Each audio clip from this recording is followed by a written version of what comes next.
Welcome, beautiful people of all ages, shapes, and colors, to another episode of the Hit Your Free Throws podcast, where we encourage you to stick to the basics. I'm one of your hosts, TV, aka TV on Basketball, alongside my co-host, Jay, aka the Knockdown Jay. I guess happy holidays to you, Jay, too, with the background you got going on there. How's it going, my guy? Hey, man, just trying to get, prepared festivity-wise, man. I, was able to enjoy a good Chicago Bulls win the other night. I guess we were able to celebrate beyond that. But, yeah, man, I mean, basketball season right now is in full flux, my boy. And I can't be more excited to talk about the Eastern Conference pretty heavy today because the East has been in a very interesting spot. We talked about it before the season started that the East was going to be a lot more interesting to talk about throughout this season. I think a lot of people were willing to give credit before the year starts. You see the Tyrese Halliburton injury, Jason Tatum, obviously, the issues about the Milwaukee Bucks with Giannis and whether or not he's going to stick around. Miami starts the season off with Tyler Hero hurt, and you start asking all these questions about who is left, right? Who's really left to even make this season interesting? Well, we got a couple of teams we're going to talk about today that are helping kind of boost the narrative around the East, because there's some teams over out East that are definitely punching above their weight. Let's put it that way. I think, we're going to talk about heavy about the East, like Jay mentioned, but I feel like the creme de la creme is still in the West, especially when you're talking about the top teams. But the East is it's become real interesting. And after seeing what the Pacers did last year, you can't take anything off the table anymore. Facts. That's the most important thing, dude. After last year, last year and the year before, the Pacers in general have set a different standard for what making a real run in not just in the Eastern Conference, but I think in general through the NBA playoff structure now. It's one of those things where because the meta isn't so star heavy at the top in terms of your roster building the way it was before, it's created a completely different avenue where teams are being more focused on player development, internal growth, depth. We talk about that a lot on this podcast with the idea of needing a true 9 to 10 man roster in today's NBA of guys who know how to dribble, pass, shoot, and make good decisions with the basketball. That was proven through not just Indiana, but of course the Oklahoma City Thunder, who won the chip. There's so many things that have kind of changed the meta around team building now where, yes, you're always going to have your star guys kind of lead the charge for, these playoff runs and things of that nature. But, all you need is one really solid dude that's got, real MVP caliber upside. We're going to talk about one of those actually probably to kick off the episode. All you need is one and a couple of guys who just know how to fit within the role around that guy. And then, build that bench out real strong. And next thing you know, you've got yourself a real chance. And that's something that we haven't been able to say really up until very recently, because the meta around team building was so different than what the last 2 to 3 years have created. Yeah, this whole, we mentioned it, we always talk about it, the 7 new champions, the amount of different teams that we've seen in the finals. There's different ways to start team building, bro, and seeing how much the East has changed and seeing how teams can stay competitive makes it very happy. It makes, honestly, just talk about the NBA a lot more exciting because there's just so many other players that we can highlight, so many different systems that we can highlight, and I think we're going to do a lot of it today because, like you mentioned, the East is going pretty hard. So we're going to be talking about that today. We're going to be talking about another coach. We're going to talk about a coach firing. Is it the first coach firing of the season, Jay? I think. NBA wise, it'll be the first of a few I think we're gonna see based off the way the season is started. I'm not gonna lie to you. We're definitely gonna talk about another coach firing. We're gonna talk about a very interesting development happening out west, especially in terms of the records. So we're gonna be talking about that as well. So very basketball heavy episode. Last week we talked a lot about the trades, about potential trades that can happen. We're gonna start to talking about basketball on the court today, so it should be a damn good episode. But Jay, before we get into that, we do have to plug our other socials. Make sure you follow our individual socials at TV on Basketball, at The Routine Jumper. Those links can be found in the description down below. In terms of the Hit Your Free Throws podcast, follow us on TikTok and Instagram for the best daily NBA content. That's where you can find the picks, the news, the different series, the clips, all that good stuff. So you make sure you check us out over there. Don't forget to like, share, subscribe, and hit the notification bell so you will not miss an episode over here on YouTube. And if you're listening to us on any of the podcast networks, Spotify, Apple, make sure you subscribe, leave a review, all that good stuff. We appreciate all of y'all's support, and we see you. We see you there. The podcast continues to grow. Thank you guys for interacting with all of our stuff. And again, we have another great episode coming for you today. Jay, are you ready to get into this? Yes, sir. And man, there's no other way I want to start this podcast than by starting at the top. And by starting at the top, I mean, we're starting at the top of the Eastern Conference. We're the Detroit Pistons. Detroit basketball Yes, sir. are on a 10-game winning streak, Jay. They're number Yeah, one in man. the Eastern Conference.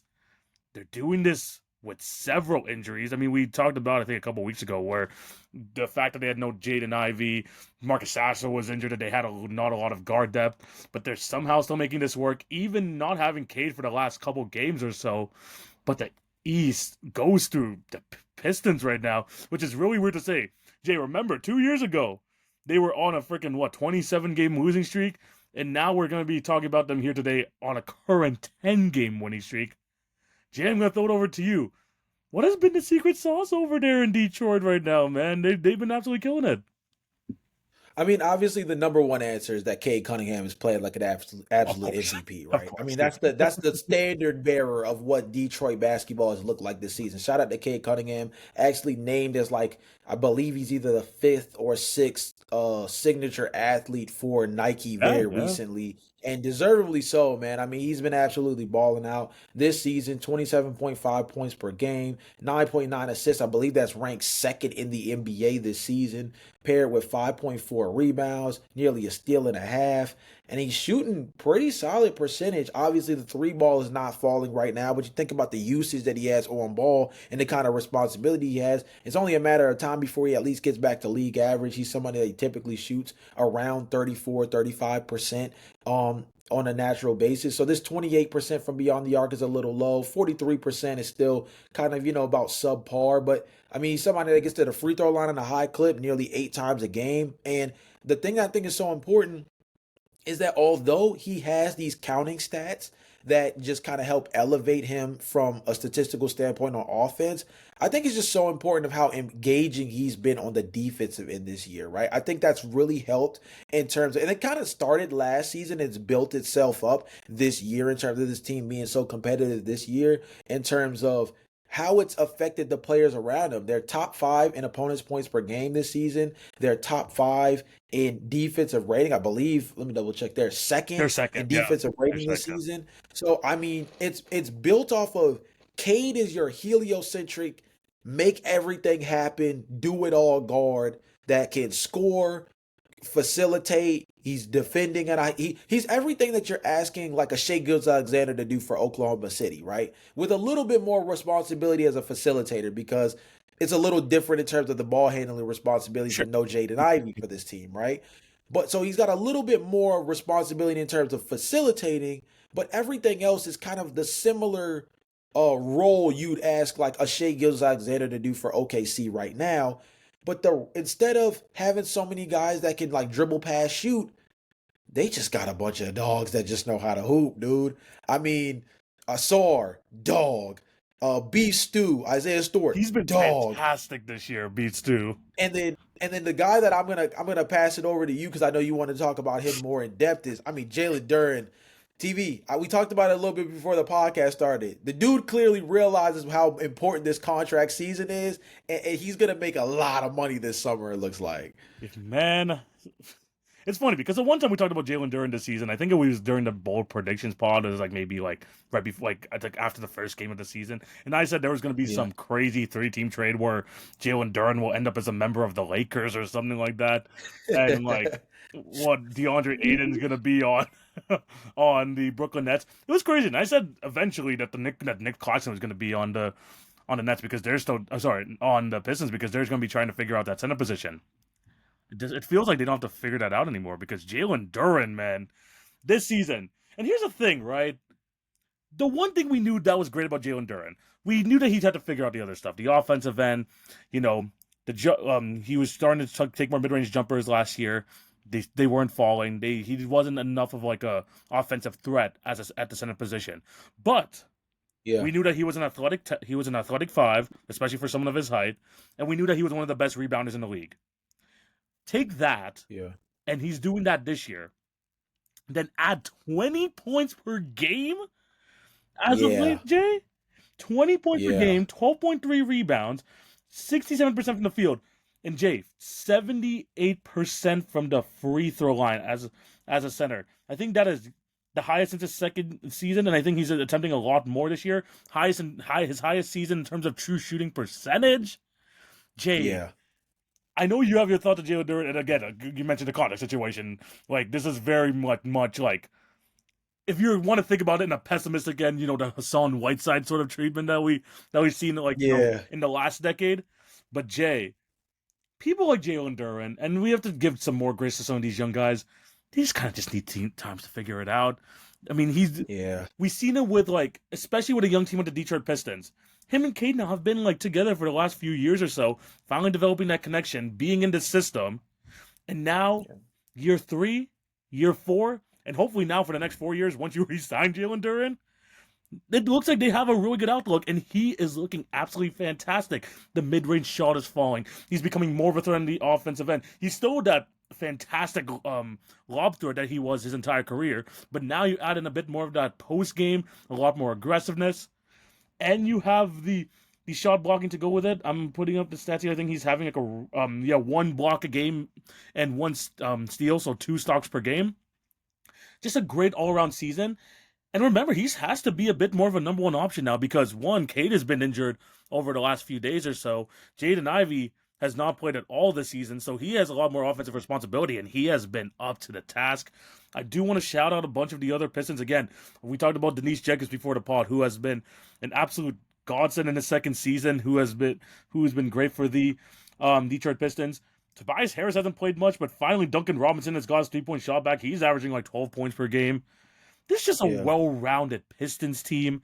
They're making their name off the defensive end, which is always great to see from a young team. And now you have Jalen Duren taking it up to the next level. You have Cade. I mean, you talked about the percentages. He started off the season rough from the field. I think it's going to continue to go up, especially over the last couple weeks where he's been like absolutely phenomenal. But man, this Yeah. Piston team is looking dangerous. And honestly, one of the most fun teams and one of the most exciting teams to watch out east right now. Yeah, and the funny part about it is we just went through all of those statistics for Jalen Duren and his improvements and how he's shooting from the field and everything like that. And it's crazy because you don't hear his name come up very much in most improved. Now, maybe that's mainly It's kind of good. geared towards the It's fact good, that, yeah, 100%.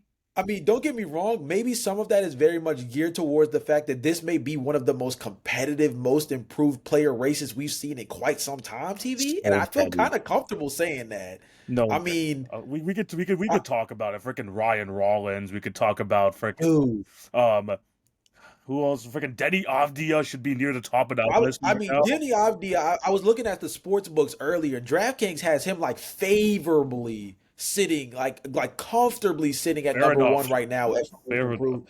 Obviously, you had Osora Thompson coming into the year when they were talking about him having to play lead point guard as somebody that's going to be really discussed in that area. You mentioned Ryan Rollins from Milwaukee has been a godsend. You talk about Denise Jenkins. Ryan Rollins was somebody who like really has burst onto the scene for this team after kind of bouncing around and kind of as a throw-in for a handful of different trades after being moved from Golden State. Ends up with he ends up with Washington, a bunch of other little scenarios where he eventually ends up with the Milwaukee Bucks, and now he's been able to really produce. But the most improved player race is so jam packed that somebody like Jalen Duren, his name doesn't come up enough. You know what I mean? And he's somebody that I think him taking this leap again. This is 11 points per game last year, up to 20, more efficient. You mentioned it's his second best free throw percentage shooting year as far as just like the percentage is concerned, but it's easily his best in terms of getting to the free throw line by like double what his career best was prior. So he's getting to the free throw line double the amount while shooting basically the career best he's ever had from the And line. under That's 30 important minutes a to note. game. Under 30 minutes per game. Okay, and I'm glad that you mentioned that too. The most impressive part to me about it is he's been able to do this in a way that I think is sustainable. And what I mean by that is the Detroit Pistons are implementing, and we talked about this during the postseason, so it's so crazy that it ended up kind of playing itself out again this season with a different team because we kind of saw it coming. We had this conversation a few years ago on the Dallas Mavericks run to the NBA championship.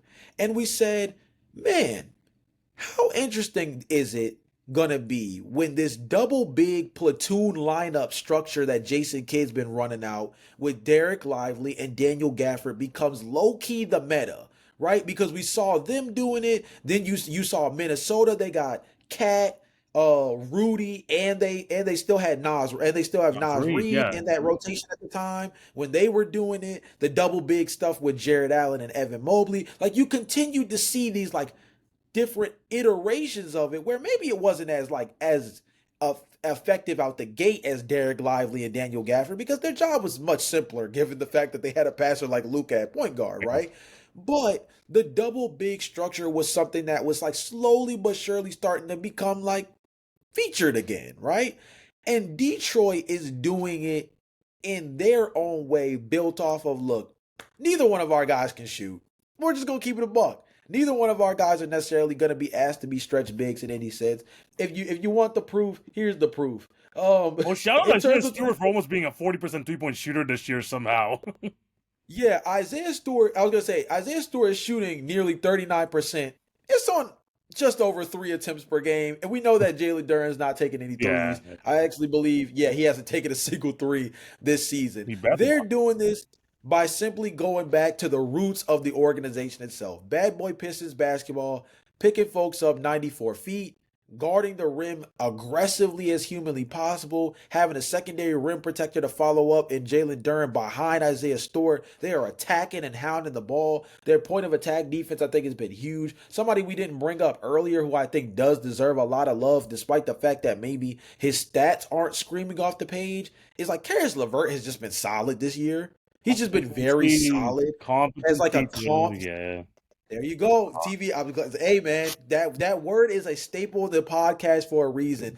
They lose out on Tim Hardaway Jr., who goes to the Denver Nuggets in free agency. They lose out on Malik Beasley due to the off the court situation with the NBA gambling scandal, and the likelihood that he'll play at all this season is probably slim to none. And you're able to make up for that with just a handful of guys who just still fit the bill. You bring in Duncan Robinson, who you mentioned earlier, seems to have his 3 point shooting stroke back. And if it's not necessarily about the percentage, right? Because even last season, he was a high leveraged, above 37% 3 point shooter from beyond the arc last season. He's shooting 41% this season, but it's kind of the way he's getting to the three ball this year. It seems like this Detroit Pistons offense, he just looks more comfortable in these 3 point shooting actions, off pin downs, off down screens. He's moving a lot more fluidly, and you can see the physicality of guys like Isaiah Stewart and Jalen Duren with the way they set screens. It's freeing him up in a way that's so different than how he looked even the last 2 years in Miami. He's been huge. You mentioned Denise Jenkins, somebody who's just been able to step up in a real way at the point guard position and feel where he's had a couple of big games and some even bigger shots, right? And I think what they've just been able to do, again, built off of this keyword, competency, is I think they just have a roster now that just like they understand the role. The role is Cade Cunningham is the guy. Jalen Duren and Isaiah Stewart are the enforcers. Osora Thompson is your wild card because any night that dude could have a 5x5 in his sleep, it feels like, with the way that he plays on both ends of the basketball court. And then you have guys who just really understand what they're supposed to do on the floor on a night to night basis. Duncan, Karis, Denise. Ron Holland, I fear for him right now a little bit because I feel like we were hoping there was going to be a little bit of a step forward after he showed some real defensive chops last season and a little bit of upside offensively last year. So I fear for him a little bit. Oh, I this is gonna go into what I was gonna say next because the Pistons feel like a prime candidate for a team that could just go for it. I mean, they have a contract with Yeah, real Tobias buying Harris, team. Yeah. like a real buy Yeah. team with the Tobias Harris contract with a young player like Ron Holland. Maybe you can throw in another guy there as well, and 1 or 2 first-round picks. I'm just saying there could be Who's there's a an who's a aptitude there. guy you would target? Who's a guy you would target if you were the Detroit Pistons? We don't have to draw the trade up Yeah, like in yeah, terms we're of not gonna like try to trade detail. up. I want someone Who's a shooting. guy that would We need a bit of yeah, shooting on this team. Bottom 10, as much as we want to say, bad boy Pistons, this whole like being yeah, aggressive on the other end. It's the same thing with the team we're gonna talk about next. But they need yeah. help on the shooting end. Kobe White, potentially. as just something like just some sort of like extra like guard help, but also someone who has shown that could be a really good consistent at the 3 point line. And maybe it won't take too Yeah. much because he has an expiring contract, so maybe that's someone. Especially if you could, I mean, Jaden Ivey too. I mean, Jaden Ivey could potentially be a trade piece because like he hasn't played enough for the Pistons to really like see if he's going to be a long term piece or not as well. So Yeah, the question with the Jaden Ivey thing is just how much longer is it going to take? I heard earlier today that he has been recently assigned to the G League Motor City Hoops that's team in good. That's good. affiliation with Yeah, Detroit. So it sounds like the progress is there where there's a likelihood that he'll at least be back on the floor by the start of 2026. So I think in January he'll be back and kind of back within the flow of this team. Now, what he looks like when he returns is a real question mark, right? Because, one of the biggest questions around Jaden Ivey is less about him specifically and more about his fit next to Cade Cunningham. There's been too many iterations of this Detroit Pistons team just within the last year and a half where they've kind of just been a little bit better without Ivy on the floor. And it oh makes you for sure. wonder, right? It makes you wonder just how valuable of a trade chip he can be when you can factor in the fact that Detroit might not necessarily need his services particularly, which makes him a little bit more expendable, but still his upside is one that might still be very useful to a different team. Yeah, Now, the name that can't comes up a I lot have for a name. Detroit. I have a name too. We can go with What's it. the name for what's the name you had? It depends on how he comes back from injury. Kyrie Irving, Ah, okay. Kyrie, Kai. I mean, the Mavs are definitely in full blown fire sale mode. Kyrie. That's Yeah, definitely I don't know. That's someone I'm yeah, like. I mean, he knows how to play with a ball dominant guard. He freaking played with Luca and they made it to yeah. the freaking finals. So him versus. The name that comes up a lot is Laurie, but that's Oh, more of a that is wing. like the ideal. Like Yeah, this like he's the name absolutely that comes up the ideal. most. Yeah, I So don't know, but the Jazz are a bit. Do they even want to move off of him? I feel like he's like I don't know. I I mean, don't maybe know. they do, but a 30 point per game score next to this sort of like up and coming core. I mean, Keontae George is finally coming into his own. They're not gonna have like much Yeah. from like I mean, Walker Kessler's out for the year and stuff, but don't you want kind of Laurie around to help like with the development of these young guys? I don't know. At I this mean, even point, if you do, let's say even if you don't, right? What does a package look like that's viable for Utah? Because like they're a very guard heavy team. Like, do they want Jaden Ivey? that's what I Like, you mean. know what I That's what I mean? was saying. Like, Like that's what I was saying with the Kyrie Irving trade because yeah. like they need guards. So maybe taking a Oh chance yeah.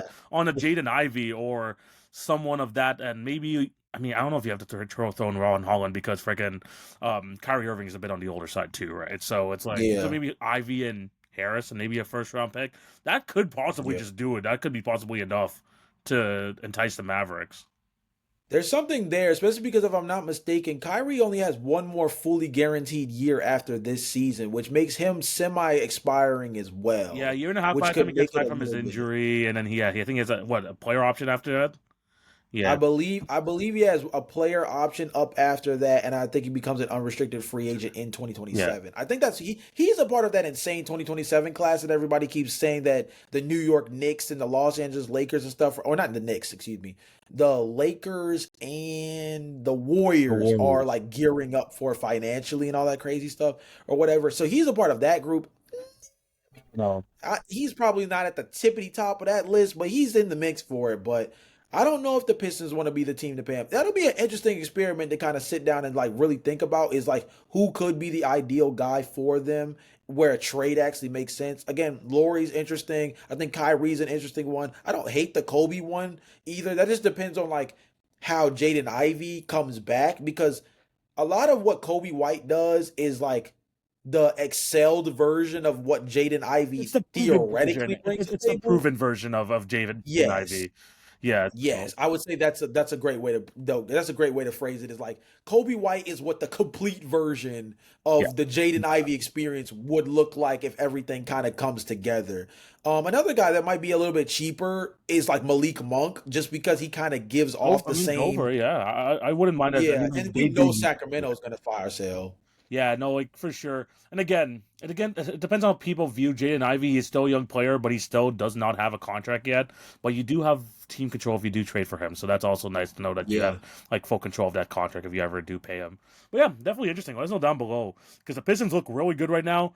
If they don't even make a move, I don't even blame you because they look freaking good right now. But again, one of those teams, right in the mix for as a trade candidate, and they look really good right now. So if you can think of some guys that they want to trade, or just like anything about the Pistons, let us know down below. Jay, it's time, Jay. This is like one of the few times this season where I'm not going to be able to talk about this. He's been preparing for this one in a little different kind of mode, guys. This is one of only a few times we've been able to really lock in. So pay attention. This is going to be a fun segment for I TV. feel like ever since we started this podcast, the Raptors have only been talked about through the lens of why haven't we started the rebuild yet? What are the Raptors doing? Oh, why did the Raptors trade another first round pick? We never really got to talk about how good the Raptors have been, mostly because injuries have been a big issue, but also Yeah. there's just a lot of like roster turnover, and we finally get to see. We're still waiting to see what this team looks like on the court together. Jay, we're seeing it right now, and they've won 8 of their last 9 games. That Yeah. horrible start they had on the defensive end this year, they are now one of 4 teams who are top 10 in defensive rating and offensive rating this year, Jay. Absolutely insane that the Raptors are doing that. Some of the other ones are like what? The Nuggets, the it's like the Rockets, the OKC. OKC, and then you have the freaking Toronto Yeah. Raptors. I mean, to be fair, they're like at the edge of both. I think they're like 8th in offense and like 10th on defense. But at the same time, they're still top Mhm. 10 in both. They look really good right now. The depth is looking fantastic. They look like they have like truly like the Raptors look like we have like 8 or 9 guys that could truly be part of the rotation for the long term. Darko's system is working. The assists are as high as they continue to be because Darko just loves having the ball passed around. I want to Yeah. go to you first because I and this is a plug for the Routine Jumper, by the way. Check out the Routine Jumper YouTube page because Jay on a recent episode was talking about the emergence of Scotty Barnes, which I feel like it's going to come up again here today. But Yeah. this Toronto Raptor team is finally starting to come together. The vision that I was trying to put together before the season is actually doing better than I thought it was in the early parts of the season. I thought it was going to take a bit more time to figure stuff out, even though I think the Raptors Yeah. still haven't played their best basketball yet. But man, they're 9-5. They're sitting third in the Eastern Conference. Let's go to the outsider first. How do you feel about the Raptors start to the season, and do you think this is somewhat sustainable? I mean, let's start with Scotty Barnes, right? Let's go ahead and kind of lead with that because I think a lot of people will say, well, I mean, he's averaging 19. He's averaging 19 a steal and a half, nearly 2 blocks per game, which is huge, right? He's averaging Almost nearly three, four almost stocks a stocks a game. That's insane. I mean, that is insane for basically like a wing guard, right? To Yeah. be playing that well. But 19 4 points per game, not that much higher than where he naturally sits at the last 2 seasons, averaged about 19 points. 7.7 rebounds. He averaged that last season 2 years ago. He averaged a career high 8.2. So people will look at the counting stats and be like, well, he kind of seems like he's doing the exact same thing he normally does. Nope. That's where the numbers lie to you a little bit. You got to go a little bit deeper than that. And I hate to, go full true shooting percentage and all that stuff with you guys, but so I won't go that far. I'll just point out one stat that I do think is very, very important. The one that I think is the most important to me is that he's shooting 40.4% on nearly 4 attempts per game. Because if you look at the trend for Scotty Barnes, starting from his rookie year, he has never truly been a league average 3 point shooter since entering the NBA. The closest that he's been to league average, for those who do not know, league average in 2025 is about 35 to 36%, leaning closer to 36.7% per game. For a league average 3 point shooter, that would be considered around 35 to 36% from beyond the arc on at minimum, 4 attempts per game. That would be what considered a league average 3 point shooter in today's NBA. Well, Scotty Barnes, on nearly 4 attempts per game, is shooting above league average for the first time in his career, again at 40.4. It creates a completely different dynamic when Scotty is able to be a confident shooter. We've seen this dating back even to his time back in modern day, that when he can start to really feel himself offensively, he plays with a completely different energy because we know from an enthusiasm standpoint, from a motor standpoint, he's up there amongst most of the best in the NBA on both sides of the floor as far as playing up tempo and being able to play as a high energy player. I think that just shows alone in what he's been able to do defensively this year, as we mentioned with the stocks. But I think the fact that he's shooting the ball so much better this season, he's getting to the free throw line a little less, but he's shooting better from the line when he gets there. From the 2 point line, he's shooting some of the best he's done in his career so far, shooting within the arc. I think the overall aspect of Scotty Barnes that kind of summarizes the quote unquote jump in terms of what he's been able to do this season is TV. It just looks like the game's finally coming to him a lot easier, dog. It finally just looks like Scotty Barnes is playing where he understands every real aspect of how to slow the game down and kind of see things in a more clear light, mainly in the half court setting, the area where you guys have struggled the most in the Scotty Barnes era. Because let's be honest, in transition, you guys do really, really well because you got athletes, fly around wings, different things like that. But this year, it just feels like this team has a much better understanding of how to operate in the half court with all the ball movement. And that starts with Scotty. That starts with Scotty. And what he's been able to do from an efficiency standpoint is kind of a product of this team, kind of being able to rein things in a bit more and get a better understanding of how to like really play organized basketball as opposed to like the chaotic style that you guys have been leaning on the last like year and a half. Bro, I'm glad you mentioned the half court offense because this is one of the things as a Raptor fan I don't truly understand because the Raptors have the fifth most efficient half court offense in the league. Yeah. They have the Yeah. most efficient. And think thinking back, like you mentioned, the last couple of years, the way that we have to play fast pace just so we can get our athletes in transition and get them into the paint. The fact that we were able to do this says a lot. But Jay, you mentioned the game coming to Scotty Barnes. There's a main reason why the game is coming to Scotty Barnes. It's just because we have that man, notorious BI3, coming in here. Yeah. And this guy has been an absolute godsend for the Toronto Raptors. Yeah. Look, sometimes I know Masai Ujiri didn't like leading into this, having that guy heliocentric, having a guy that could be like ISO, that wasn't like the Masai type of thing. But Yeah. sometimes something as simple as having a Brandon Ingram on your team, just to get multiple eyes on a player at a time, because one-on-one, he's one of the best in the league. Let's be completely honest. Brandon Ingram, as a one-on-one isolation scorer, one of the best in the league. He's averaging like 52, 53% on mid-range jumpers. If it's not a 3-point shot on 2-pointers, I think he's at 55, 56% on 2-pointers. Now the 3-point shot hasn't come around, which is crazy for Brandon Ingram. Who's like I think at what, like 30% from three right now, maybe just under 30% from three. So the fact that him and Scotty are Yeah. kind of flipped as to like what they're used to is kind of crazy. But having him on the team just opens the game so much for Scotty, opens the game so much for someone like RJ Barrett, who's again low-key averaging 19 points a game this year, who's having another Low key. Very low very key. low-key averaging 19 points a game Yeah. this year. And his style, Brandon Ingram, is just opening the game up for so many players.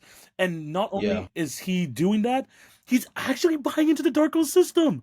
He's passing the ball. If you saw the game yesterday against the Charlotte Hornets, in many situations, especially in New Orleans, this guy would be forcing a mid-range turnaround jumper over a double team. Instead, this guy finds a cutting RJ Barrett, gets a game-winning layup over Ryan Cockburner, and they end up winning the game.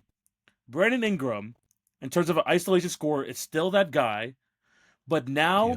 his ability to draw multiple eyes on him opens the court more for Emmanuel Quickly, who early on in the season could not hit the three ball. Now he's looking like a pretty elite 3-point shooter at the point guard position. You have Scotty Barnes, who has a lot less. And Jay, this is a big statistic and about in terms of Scotty Barnes' production, because this is probably the best year of his career. But Jay, this is I think, since his rookie season, the lowest usage rate of his whole career. He's in the Mm. 72nd percentile in terms of usage rate. When in the last two seasons he was in the 93rd percentile. And last year, when the Raptors were absolutely horrible and they were just giving the Scotty Barnes the ball every single possession, was in like the 96th percentile in terms of usage rate. Brandon Ingram has Mm. taken so much away from Scotty having to be the main initiator of the offense, being the main guy, that the reason why he's playing at an all defensive level, I think right now he's top 5 defensive player of the year right now, the way that he's playing. And then You have RJ Barrett playing well, Emmanuel quickly, Jakob who got off to a rough start this year, is finally starting to get it going. And Jay, I mentioned all of these guys contributing in the starting lineup, and they're still a negative unit on the court together. They are a negative unit on the court together. You know who's the one Yeah. who's really helping out this team? The bench. Mamukelashvili is literally one of the best backup centers in basketball. He is playing absolutely phenomenal this year. I think, in the top four lineups that he's in, I think the team is plus 15 points better on a per 100% possessions when Mamu's on the court. Jamal Shed turning into a very good backup point guard. And then Gritty Dick. Like when I see him play, I don't see this impact as much as the stats do. But this guy's in the Mhm. 99th percentile for on and off court numbers, compared to compared to the rest of his seasons, which is Hey, absolutely insane. So the fact that, and more than anything, I think the reason why this works is because the bench really just covers for the gaps that the stars are missing. I mean, we get the shooting in Grady Dick. You have the true point guard ability in Jamal Shed, which, let's be honest, Emmanuel quickly is not a true point guard. Even seeing it this year, he's not really that type of point guard. And then Mamu helped stretch out the floor as well. The bench is coming in, doing their thing, and we still haven't even talked about someone like Colin Murray Boyles and other guys who haven't really been playing up to par. These guys are yeah. stepping up, letting the starters finally get the groove together, and then when it's time for the Raptors to extend the lead or to come back in the game, the bench is becoming more reliable than ever. One of the best benches in the league so far this year. Jay, this is a complete team effort, and it feels like everyone is bought into the system. And honestly, I feel like this is sustainable. I don't know if it's going to be a 51 team like they're on pace for right now, but in terms of a top six team in the East, especially the way it's wide open, I don't see why not. Most definitely. I think the biggest thing too, in true dark old fashion, I think they were finally starting to see what this team could really amount to when they play his style to its full potential. And I think the best way to represent that is the assist to turnover ratio. I mean, just as a team, it's practically 2 to 1 exactly. 29.9 assists, nearly 30 assists per game is third in the league as a team so far this season, compared to 14.1 turnovers per game. That's fifth in the league, fifth lowest in the NBA this season. It's like exactly a 2 to 1 assist to turnover ratio as a team. That's huge. That's a coach's dream right there, right? Take care of the ball, move the ball at a high clip, get everybody involved, don't turn the ball over, make offense look easy. And it goes back to even what you mentioned beforehand about the usage aspect of Scotty Barnes. I think that Toronto could interestingly be a good muse of sorts for a team like the Dallas Mavericks with Cooper Flag. And the reason why I say that is because I think that Scotty Barnes is a very interesting similar style of player in terms of what we view him as versus what he really is. When we say once upon a time, TV, we talked about on this very podcast the idea of like, could Scotty Barnes be a point forward? Like, remember we were having that conversation for a little while. And it's not that he's not a good ball handler and can't make good decisions at the top of the key, help initiate offense and things of that nature. But we clearly see that there's a night and day difference between trying to actively run offense directly through Scotty as the lead initiator versus him being the high energy, high effort cog in the system that just because of his motor, because of his energy, because of the way he's active on both sides of the floor, he's able to play within the flow of a game and be effective as opposed to having to initiate and kind of get things started. Can he be a play finisher? Of course. Can he be somebody who initiates the offense on a possession to possession basis?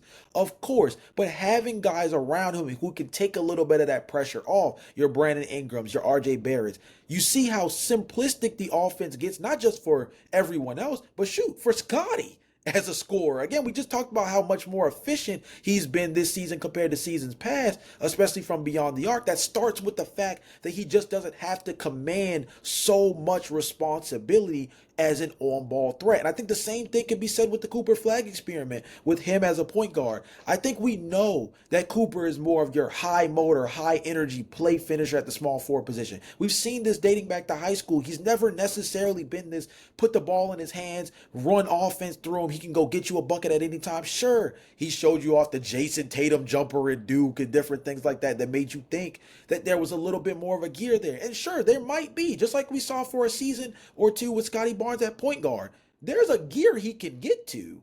But if we're talking about being able to get the most complete version of him as a player, You got to get guys that fit around him in a way that takes that pressure off of him as a ball handler first. And I think Scotty is experiencing that now. And I think Dallas might be able to use that as a really interesting, like I said, muse is in a similar way, because I think Scotty is a good blueprint for a lot of players that don't necessarily have one particular skill set that stands out, but because his motor is so high, his overall build is he has the build of a player who should be a two-way wing in this league. And he's playing like one, like you mentioned before, and he deservedly should be somewhere in the DPOY conversation. How high is dependent on how much you value a perimeter player defensively, Yeah, and as we saw Wemby's with still gonna Dyson be there, Daniels. and Wemby's just there. Yeah. And Wemby's still going to be in the mix. He's going to be down for about 2 weeks, I think, is what the injury Yes, report said. yeah, But that's right, yeah. it shouldn't be enough to knock him out the race, Yes, you would think. yeah. But he's still going to be in the mix and stuff like that. But that's neither here nor there. Like, there's certain guys with that wing archetype that we're seeing come through this league that you have to get a better understanding of how they fit in today's NBA. Because not everybody can be a ball handler, man. Not everybody can be your lead initiator just because they're talented. And Scotty has an upside where if he needs to go get you a bucket here and there, he has the ability now to create for himself in a way that he didn't have coming out of college. But you see how much better he can thrive in a situation where he's just allowed to go out and just play gangbusters and just play free and just kind of play without the overarching responsibility of having to kind of get others involved and things of that nature. And it's working out because rather than trying to force it, it's all happening within the flow of the game and it's working for everybody. I think there's a handful of, I can double check this. Yeah, there are 6 guys averaging at least, excuse me, there's 5 guys averaging 4 assists or more, around 4 assists or more on this team. And again, like I mentioned beforehand, they're top 5 in assists per game so far this Yeah, year. it's Like, not one initiator. It's everyone buying into the Marco no, system. It's literally that, which is insane, yeah, which is absolutely crazy to see and actually super fun to watch as a Raptor fan. And the thing is, if you ask Raptor fans, sticking on the Scotty Barnes topic, this is where he's most optimized. This is in this sort of role. This is where you get the best version of Scotty Barnes because the best version of Scotty Barnes is our defensive anchor. He's the guy who's going to be everyone on the defensive end, being the roamer, being the Jaren Jackson, being the guy who can. You saw if you guys saw the Hornets game from minute one, he was like, "Let me have LaMelo Ball. Let me have LaMelo Ball throughout this entire night." And then the offense just comes because he's just that talented of a person. I think what the NBA does, and especially with the idea of like a Magic Johnson, or you see these kind of point forwards coming to the league, they want to have the ball in their hands to a fault sometimes. And we've kind of seen yes, that with the yes, Scotty Barnes. But if you just put him into a system and let his natural talents shine in that way, he could still be a really good playmaker. He could still be yeah, an amazing defender, which is his biggest strength right now. But he's talented enough that he's gonna get his 5 assists. You just don't have to put the ball in his hands this like 95% of the time as he was like in the last 2 seasons. yeah, So now when you have him in the system, he's like, okay, I'm not the main initiator of the offense. I actually have Emmanuel quickly healthy to start the season, which is great as well. But I can go to a Brandon Ingram. RJ Barrett can bring the ball up the court. I have Emmanuel quickly to bring the ball up the court, and I can solely focus on defensive end. And when he's logged into defensive end, his offense just shines through. That's why you're seeing a more smart Scotty Barnes in terms of his shot selection. You see a more aggressive Scotty Barnes because he's not overexerting himself in the offensive end, and he's using the defense to fuel his offense. So hmm when you take that into account, you have everyone contributing in a real way. And like I mentioned, I don't think this is the best version of the Charlotte Raptors. The starting lineup is still trying to figure itself out. I always feel like when I'm watching these games that they always get out to these slow starts, and then you throw in like a true point guard like Jamal Shed, and he kind of really calms things down. By the way, 5 assists a game off the bench. By the way, Jamal Shed is becoming one of the better backup point guards in the league. He's starting to grow into that. But yeah, you have that. You have the shooting from Grady Dick and Mamu. Everyone's bought in. The vibes are fantastic. And you know what this feels like if you're a Toronto sports fan, because we just seen this with the Toronto Blue Jays just 2 or 3 weeks ago, seeing like everyone playing for each other, everyone with the good vibes in the dugout, everyone, playing at their highest level. I'm not saying that the Raptors are the Toronto Blue Jays, but it really does seem like what people like to say, the power of friendship, the power of playing for one another, the chemistry aspect of it all that I don't think people really take into account in terms of. I mean, we see with the OKC Thunder, they're all buddy buddy with each other. They're all freaking like best friends. It seems like you see in the post game interviews, you see the stuff from like outside. That Mhm. matters. I'm not gonna say it's like a Yeah. big part of it's not. I'm not gonna say it's like all of it, but it does matter, and Mhm. I think we're seeing bits and pieces of that with this new Toronto Raptors team. So the vibes are high. We're 9-5. And Jay, if you're looking at the schedule going forward for us, I don't think it's stopping there. This schedule is over the next like 5 to 10 games. It's looking pretty nice for the Raptors.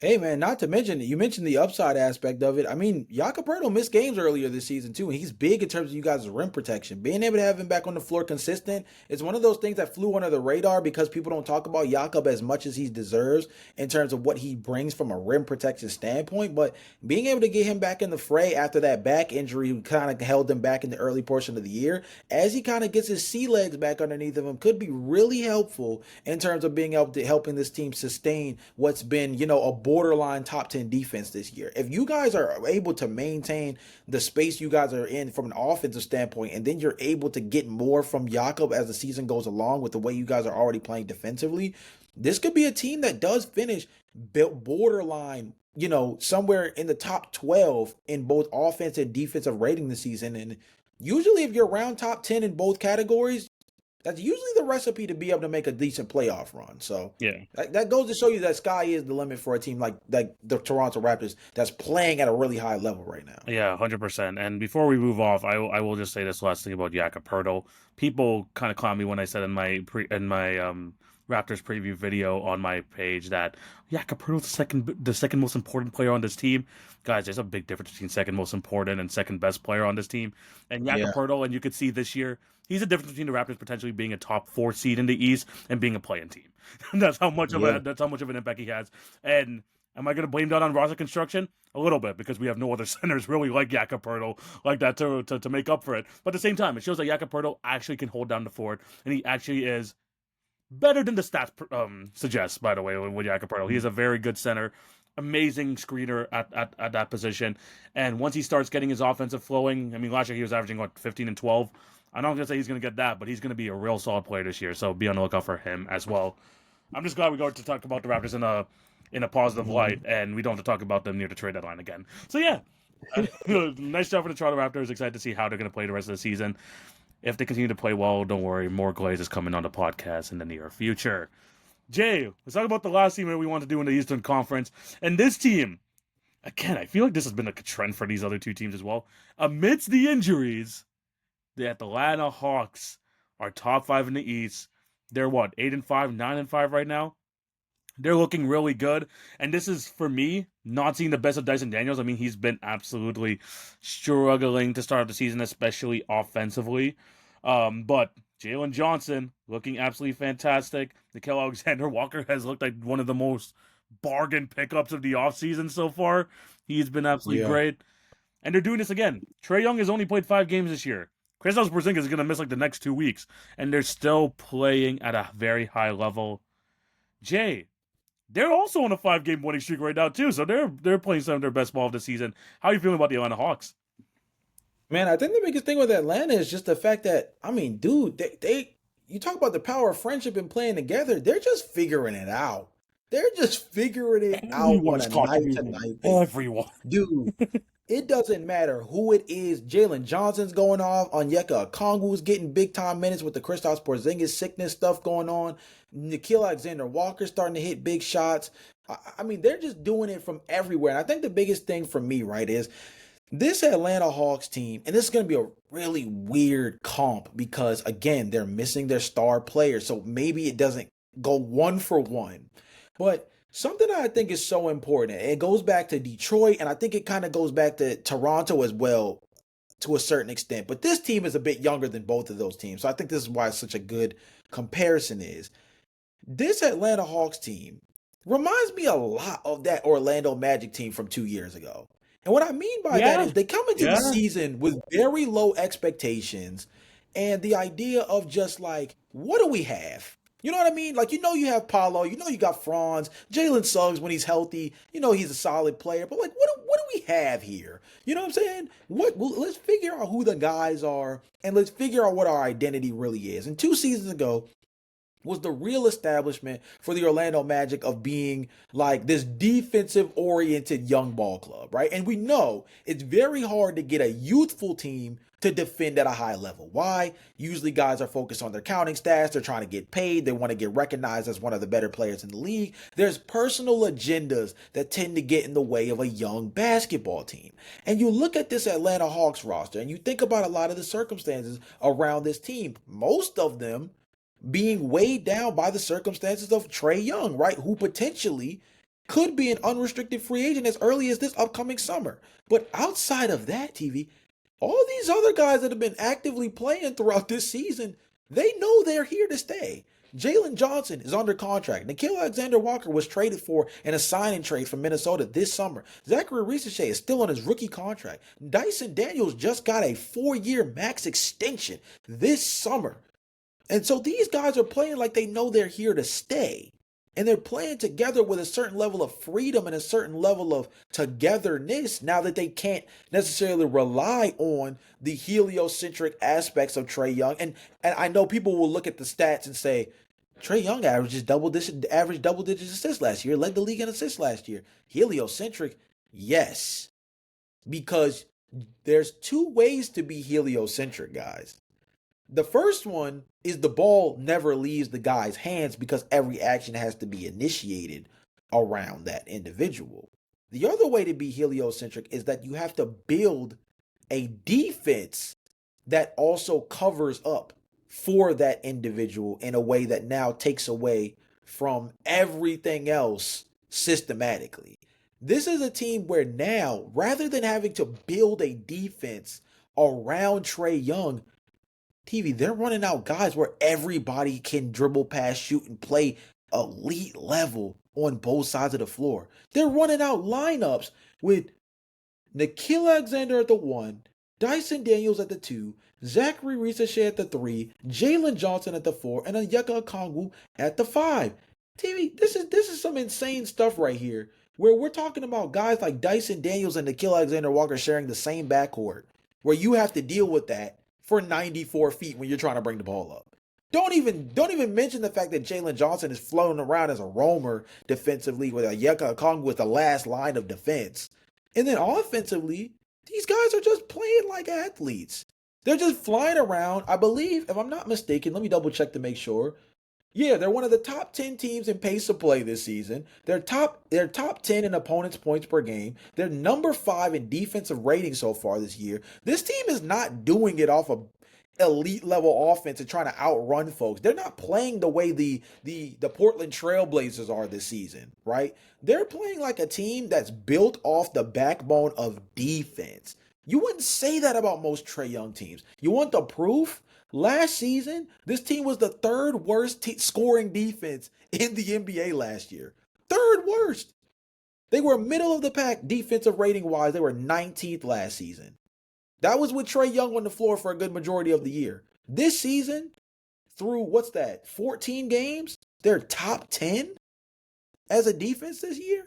It goes to show you that they're just able to play a completely different way without Trae Young on the floor, and the guys are maximizing the opportunity. What it looks like when Trae comes back, only time will tell. But I'm not gonna lie, for a guy who's going into a very interesting contract dispute this upcoming summer, his teammates ain't making it look too easy. I ain't gonna lie. I mean, they've been trying to I'm not gonna say edge him out or anything like that, kind of put him to the perimeter. But just looking at these usage stats from Trae Young, lowest usage rate of his lowest, percentile in terms of usage for him this year. You could tell because the amount of people that are handling the ball now for the Atlanta Hawks, especially when Jalen Johnson's back. You're talking about point forward. This guy has some point forward abilities as well. Yeah. You have that. You have the fact that his assist percentage is lower than it has been his entire career. But luckily for the Hawks, and I think this is, again, takes away from the heliocentric version of Trae Young, he's in the 93rd percentile in terms of turnovers. So this is the least amount of turnovers that he had to, he's in the highest percentiles of less turnovers for point guards in the league this year, which is strange because with Trae Young, that's one of the things you kind of just deal with the turnovers. But because the ball's not in his hands that much, a lot of turnovers doesn't come from him anymore, or they just don't even turn the ball over that much. So when Trae Young does come back, like you mentioned, he's gonna have to fit within this system of the team because clearly something is working here. They are still top five. They're the fifth seed in the East, and they're based on defense. Obviously, when you go into a playoff series, you want Trae Young on your team. We've seen what magic he could do in the playoffs. We've seen that him as a lead ball handler, him as a 3-point shooter, him as a clutch performer is so valuable to the team. And we could see, like, on the basis of the heliocentric offense, by the way, took him to the conference finals that one year. So we know that he's an effective playoff performer. We've seen that he can play effective playoff basketball. But the Hawks, like you mentioned, they're going through the shift in um in mentality. And now Yeah, now it's not the Trae Young team. I'm not gonna say it's not Trae Young's team because I feel like it's still Trae Young's team. But the mentality is not like, okay, how do we fit within Trae Young? We're like, okay, we need to make sure that we maximize everyone's potential, everyone's true capabilities. And Trae Young, you're gonna be the lead of the offense, but you are not the guy that's going to dictate the rest of how the rest of these other guys play because they're going to play their game and they're doing it pretty yeah, damn well even when you're on the court. You have to find yourself some slivers here where you could be effective. And I think in the 5 games that he has played, they're slowly trying to do it, but is that going to be sustainable for the season? Who knows? But right now, looking at yeah, what the Hawks are doing, Jalen Johnson, you can never tell that he just gets injured because he just comes back and plays some of the best basketball of his career. Onyeka Okongwu yeah, was like, well, I knew I was going to be able to start because Kristaps Porzingis was for sure going to get injured at some point this year, so he was ready for it. And everyone, like you mentioned, I think this has been a constant trend for the Raptors, for the Pistons. You just find some guys on the bench that just know how to play. Um, Luke Kennard, who they signed for to like a 10 million per year deal, he's being outplayed by Vic Krejci right now, which is absolutely yeah, crazy. So in terms of what you want to see from, like, especially, and again, this goes back to the Eastern Conference conundrum, and we talked about this with the Pacers last year. They're going to be most effective when they have the most amount of guys that they're able to play throughout the regular season, and that when push comes to shove, you can trust them in a playoff game. We've seen that now with the Pistons, where they're going deep into their bench, and they can find, okay, we have some players here that even if we have some injuries at these positions, we can trust. The Raptors finally figuring out the bench, and now here with the Atlanta Hawks, by hook or crook, because of the amount of injuries they had, they have to be forced to do that, and now they're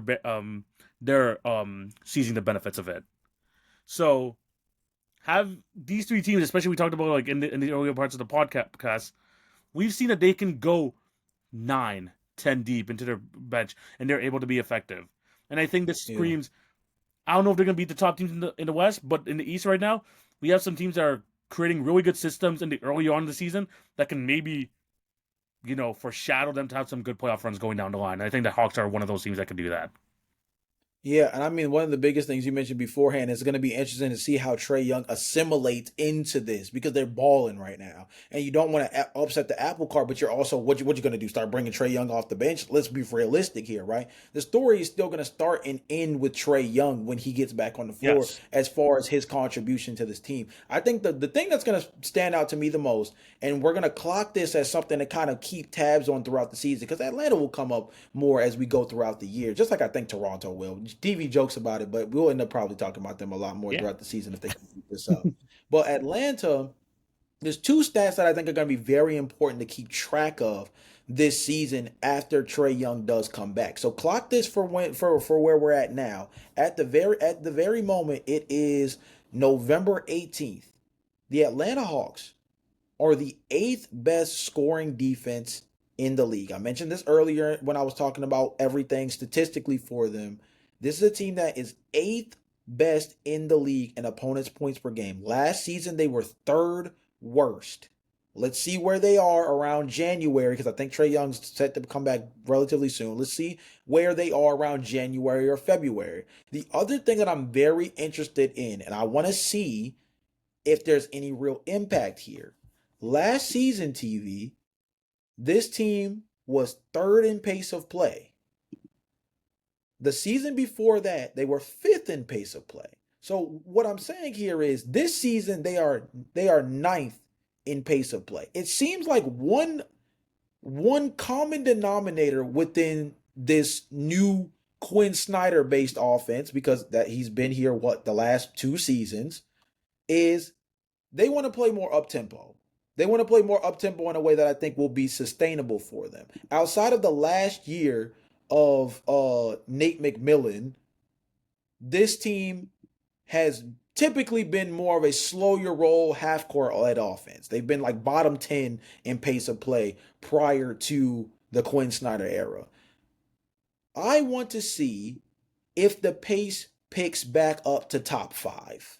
Because I think a lot of the reason why they're even floating around 9, 10 is because they're still missing the passing element that is Trae Yeah. Young. Trae Young provides a Tyrese Halliburton level passing acumen at the point guard spot when we're talking about being able to get the ball advanced up past half court as quickly into the shot clock as humanly possible, right?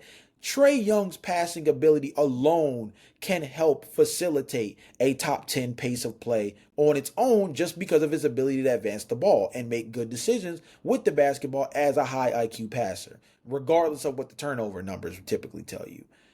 I think if he can come in and help juice their pace of play even more with the way they're playing defensively, that's going to create so much havoc for this team in terms of how they're able to score the basketball. And I think if they're what 17th in points per game right now, just barely above the bottom 10 in offensive rating. I think Trae Young can bump them back up to about 15. And if this team can finish 15 in offensive rating and somewhere around the top 10 in defense, you'll take that. Knowing that this was a year where like they really needed to figure stuff out. That would be a really big stride for them, given that last season they were 19th in defense and 18th in offense. So if you finish the year 15th in offense and top 10 in defense, you have something that you can build around, and it makes you feel a little bit more confident about your roster around Trae Young if you do look to extend him long term. Yeah, no, 100%. I mean, I'm excited to see how this team is going to go. Again, the balance is going to have to be there once Trae Young comes back because I don't think you're going to be able to maintain this level of defense with him back on the court. But at the same time, you're Yeah, going to get a boost in your offense, which you definitely need. Even though they're the number one team in terms of assists so far this year, yeah, which is pretty great. So excited to see what this Hawks team looks like. Again, we're in the early parts of the season. Let's see if the Pistons, Raptors, and the Hawks can keep this up because if they do and they end up, putting themselves in that conversation with the Cavs and the Knicks, who we knew were going to be near the top anyway in terms of the Eastern Conference, this yeah, race got a little bit more exciting, Jay. And that yeah, doesn't even take away from the fact that the Bucks Bucks are going to be missing Giannis for the next couple of weeks. I don't know where they're going to end up finishing. The Bulls technically are still in the mix there, even though, like you mentioned beforehand, they're slipping. East yeah. The is Knicks very are gonna be interesting. missing. Yeah, the Knicks gonna be missing Jalen Brunson and OG Anunoby for a little bit of time. So yeah, There's some room here. there's room, there's openings, and these teams currently right now are taking full advantage of it, and Yeah, they're gonna have some more time to kind of figure this out too. So interesting to see what you guys think. Let us know down below about these three Eastern Conference teams in general. We're talking about the Hawks, the Raptors, and Pistons. Is this sustainable? Are they going to be able to maintain this? And are they going to actually, pose a threat to some of these other East teams and maybe make a good run? I mean, we saw with the Pacers. Let's be honest. At this point last year with the Pacers, we didn't even cross our mind as them pretending to making a finals run, let alone go to a Game 7 against the almighty OKC Thunder. So you never know, man. I think what we see here yeah, is you never know, and so far they're showing us some good things. These three Eastern Conference teams for sure. Jay, let's switch over to a little bit of the Western Conference. We're going to end the episode today on the Western Conference, and we're going to start first. And I got to ask you this question because right now the West, I think more than anything, there's just some teams there that we expected to be better, and they kind of have mm, like disappointed throughout this year. And there's some yeah, teams that kind of keeping themselves in playing contention, maybe getting themselves up to the top six. I'm just yeah, gonna ask you, Jay, is this like whatever happened here is gonna be sustainable? Because right now, the Phoenix Suns, and I remember this too, because Jay said before the season that they're clearly gonna be an over, and one of his bold predictions is that the Phoenix Suns are gonna be a playoff team. come on, man, We're getting there. I know it's very come early. on, man. Devin Booker's damn good. Devin Booker's damn good. But yeah, the Phoenix Suns right now sitting eighth in the in the Western Conference at 8-6, and on the flip side, dude, what's happening with the Clippers? Four Yeah, and 10. I know Kawhi Leonard's yeah, injured, but that's like what comes with the season. But what is yeah, going on? Like, basically, my question to you is the is this going to be more of a trend? More of a trend, like the Suns staying within this range and the Clippers keep falling? Because this is definitely a weird development happening in the Western Conference right now. I mean, hey, I told you before the season started, I felt there was something a little fishy about that 36 and a half over under for them. I It told was you it just lower than that too, which is like kind of crazy. the Phoenix Suns just being penciled in as this like automatic out of the playoffs team coming into this year just felt so weird to me because of the fact that like it felt like a representation that people are clearly off the Devin Booker bandwagon. And I think that was built around the fact that the last 2 years worth of drama has created a weird stigma around the fact that Devin Booker is still like a top three shooting guard in the league. Don't let the ascension of Anthony Edwards water down what Devin Booker brings to the table. Don't let the fact that Donovan Mitchell has been a model of consistency water down the fact that Devin Booker is still one of them guys. And this season, he's averaging 28.4 points per game, 7 assists, 4.1 rebounds, shooting 49.5% from the field, which I believe is the third best of it, excuse me, third slash tied for third best of his career. Shooting 34% from beyond the arc could definitely be better Yeah, for what he brings to the table. Definitely could be better for him. But let's be honest, bro. The dude is a hooper. Jalen Green in his very first game back before unfortunately going back down with another injury right after same playing the injury, Clippers the same second injury. time. Yeah, it is. Same injury. Yeah, But when he came out, he looked like a dog. He looked like a dog. He looked like somebody who could fit next to Devin Booker. And he was somebody who genuinely seemed like a solid Robin to Devin Booker without needing to command the basketball so much. He shot 10 threes in that game and knocked out, he shot 12 threes in that game and knocked like six of them down. And I think all six of them were catch and shoot opportunities. Like Jalen Green was showing a semblance of a guy who learned, like, okay, Houston didn't work. Why didn't it work? Because I was too reliant on being able to create offense on ball. And I couldn't fit next to Alp. And if I couldn't fit next to Alp, I couldn't fit in Houston. Very clear, right? So now, the guy is Devin Booker. He's here. If Alp was the man in Houston, Devin Booker definitely the man here. So I got to figure out how to make this thing work. So he comes out, guns blazing from beyond the arc. Like I said, takes 12 threes, showed a lot of real promise as an on-ball player as well in a couple of screening actions with Mark Williams in the two-man game. And you saw something that would work. And don't even get me started on the three-point shooting of this team, brother. bro, Grayson Allen, shooting out of his mind. he's Grayson been Allen, shooting out of his insane. mind. Royce O'Neal, shooting out of his mind. Dylan Brooks right now, Dylan Brooks is shooting 33.9%. The percentage will not tell He's you that he's a averaging good shooter. 22 a game.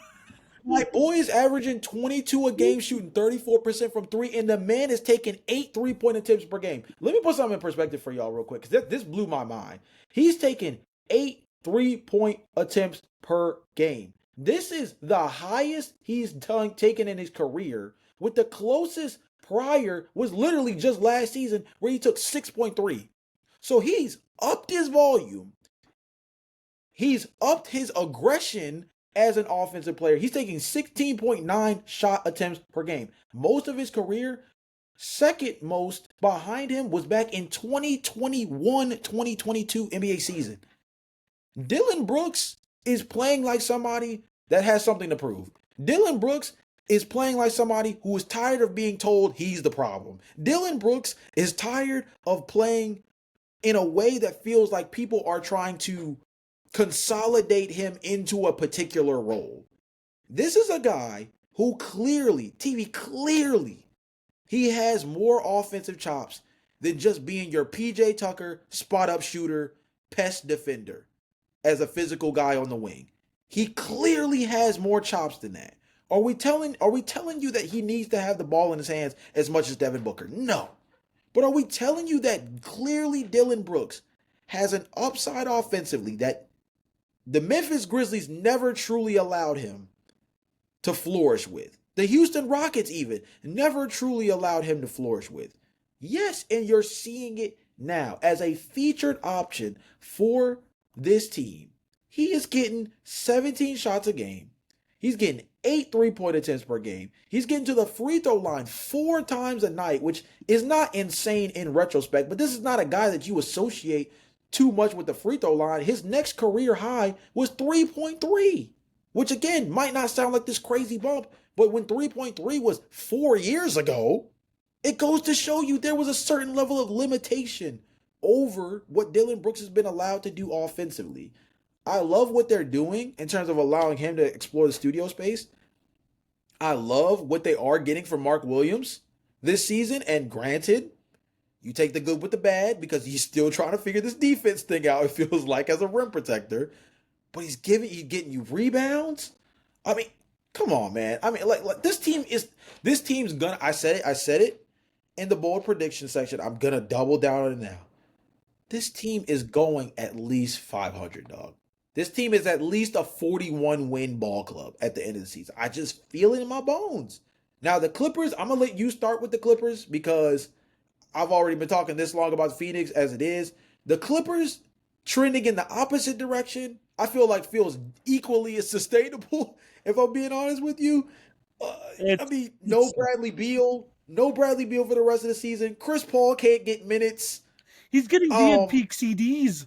He's getting DNP coaches' decisions. And TV, the crazy part was, dog, I read a report that said the reason why Chris Paul is getting DMP CDs is because they're trying to go with a younger group. TV, this is you're the young shit. You're the young shit. You're not allowed. You're not allowed. You committed to this life.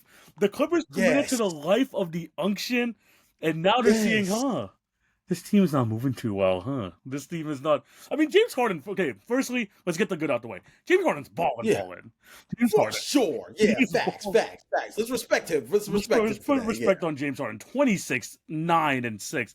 We are getting near prime James Harden numbers from what? James Harden, who is currently 36 years of age. So we're trying to get an ultimate carry job from James Harden. You know, Zubac. We know Zubac can do his thing. We're not worried about Zubac over here. Of course. Yeah. Man.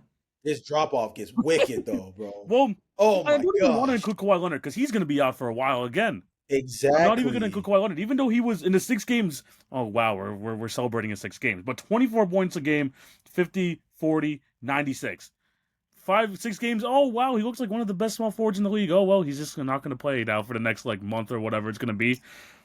Beal out for the season because of a rib. I think it was like a midsection issue or whatever it was.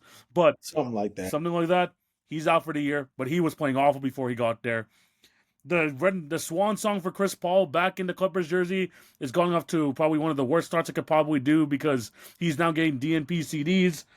The signing of Brook Lopez, the Bucks fans are probably happy that they got off him because he's looking pretty bad, shooting 43% from the field.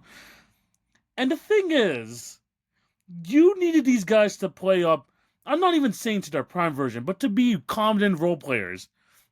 But each and every year, they tend to show you the regression is there. Yeah, man. It's bad. Now, what else do you have to rely on? John Collins, one of the youngest guys on this team, in quotations, is finally starting to get back into the starting lineup, even though people were calling for Tyronn Lue's head because he kept bringing John Collins off the bench, and they just needed some freaking energy in that starting lineup. Derrick Jones Jr., probably solid role player, but there's clearly no one here to save James Harden and Zubac, man. We know what they're going to get from them, but what else are you going to get there? Chris Dunn, we were singing his praises last year. He hasn't been the same sort of dude, especially on the defensive end so far this year. What else could they do? They put in all of their poker chips onto the unction, and now the unction, surprise, surprise, it's falling apart. Flat tire and then some, bro. It's getting wicked. I mean, this is bad TV. And you know what's funny? I look at this LA Clippers team, and they look like a much worse version of the team we were so pessimistic about for the same reasons in the Milwaukee Bucks. When we were talking about the Milwaukee Bucks a season ago, one of the biggest questions we had with them is where's the athleticism in this team outside of Giannis, right? And the guy that everybody kept pointing to before he eventually got traded was Marshawn Beauchamp. And it was like, well, that experiment isn't going as well as we thought He's it not in the league was. now. I mean, yeah, there you go, right? For this team, I mean, their high upside athlete is probably John Collins, right? Like you mentioned beforehand. At this But I point, mean, it's pretty much just James Harden, Ivica Zubac, and then the spark plug that is John Collins. I mean, don't get me wrong, my boy KD has been solid. Chris Dunn has been playing relatively well this season. not the same I mean, as but you're last getting year. Kobe. No, not the same. Dog, you're getting Kobe Sanders and Jordan Bone Miller minutes. Like, this is one of those things where, like, coming into the season, I don't think Clippers fans were expecting to hear those names as much as they have in the last 3 to 4 games. But here we are. Here we are on a team that doesn't look nearly as well put together as they seemed on paper. And dude, dude, there's no better way to phrase it. The LA Clippers are a team that, as long as they've got these creaky knees playing the way they're playing right now, are going to mess around and give the Oklahoma City Thunder the #1 overall pick in the NBA draft.